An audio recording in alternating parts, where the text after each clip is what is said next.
Hi. So during this mock interview, we're going to focus on instructional practices, classroom management, and professional development that we learned in educational psychology.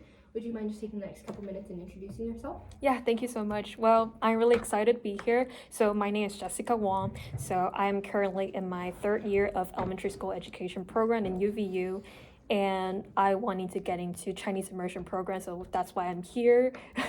And currently, I've been tutoring, doing Chinese tutoring, and I have experience teaching in a Chinese classroom setting.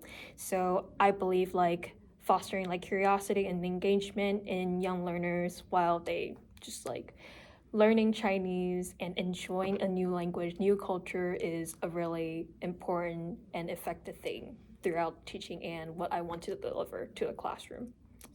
Yeah. Yeah, I love that. That's a lot of great work experience for this. My next question is, how do you incorporate learning theories into your teaching practices? And can you provide any example of how a specific theory has informed your instruction? So, like in a Chinese immersion classroom setting where students they all just immerse in just one single language. So, it's the first thing that I think most students would be most difficult with would be learning new words, vocabularies. There's so many complex words. So, I would use Vygotsky's zone of proximity development, just like for example, introducing new vocabularies to more visual context or in more of a fun way instead of just let them writing and do homework a lot because that's what I grew up with, like a lot of writing homeworks and practices.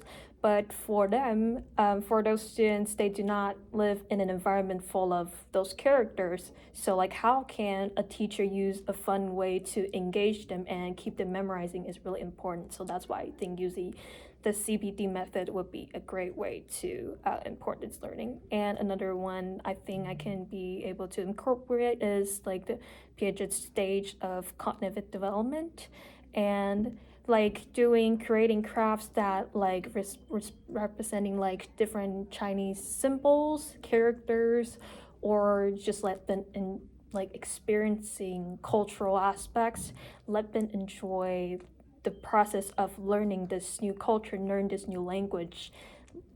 And I think that's like the one of the most important thing in an immersion classroom setting, which is let them immerse in the full um, cultural and language background. Awesome. I love that. Um, let's see. How do you assess student learning and adjust your instruction based on assessment data? Assessment data. So if it's in this kind of classroom setting, I would ask students like language development through like more like oral presentations, maybe sometimes of like a reading oral quiz or just writing samples and maybe comprehension checks because it's important that to let them kind of have the transition between English and Chinese, those both two languages. So, for example, in my tutoring experience, where I tutored students and helped them with their reading oral quizzes.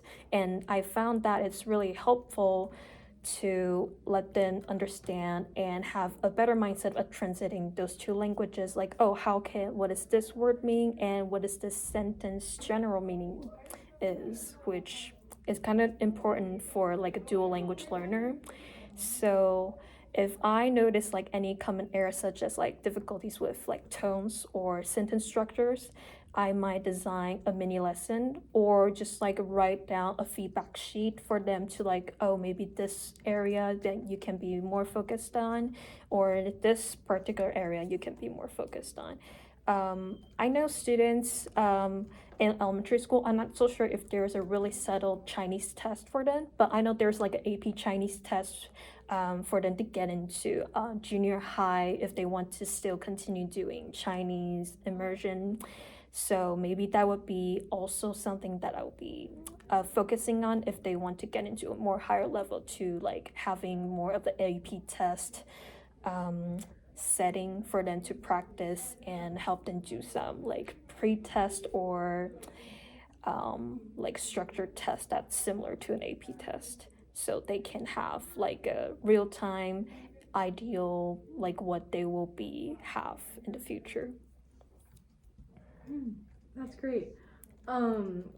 My last question is, what strategies do you use to engage students who are reluctant to participate in class or seem disengaged with material? So the most difficult thing about Chinese immersion is you only speak Chinese again.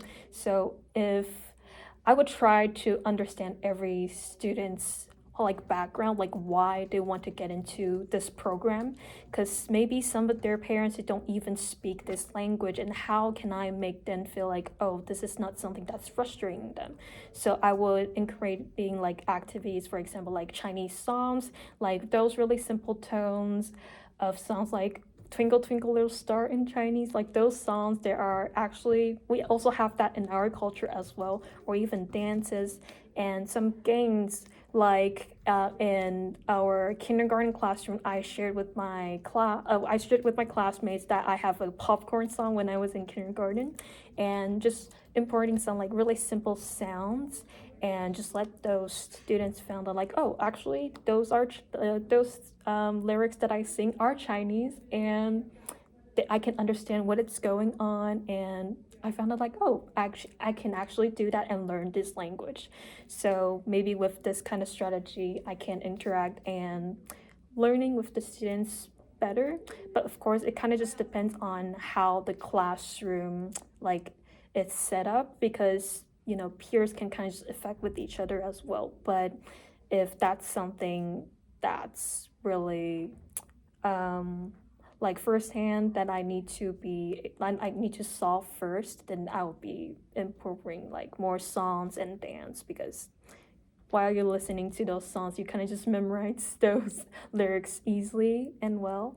So yeah, I think that's kind of one thing that I would do. And also, such as doing role plays, I think that's another thing that would be fun to do with, because students, when they learn a new language, they will definitely want to talk to someone that is like understanding or learning the same language. So maybe having a more of a role play, something like shopping at a market or visiting a zoo, have a theme or setup that's like with the textbook that's talking about, and with those like one-on-one conversations, I think students can have a better understanding instead of just like memorizing things from a textbook. Absolutely. I love what you said about student engagement and incorporating things that they already know, like songs and dances and Twinkle Twinkle Little Star and all of that, things that kind of apply more to them and things that they know, and learning that in another language. I think that that is something that would definitely capture student interest and things like that. I think that it's important to recognize when a student starts to become disengaged, and if the material is too hard, going back to what you said about zone of proximal development, that we recognize when a student is struggling and making sure that it's not too hard or too challenging, so that they don't give up, but that it's not too easy that they're getting distracted and distracting others as well. So I love what you said.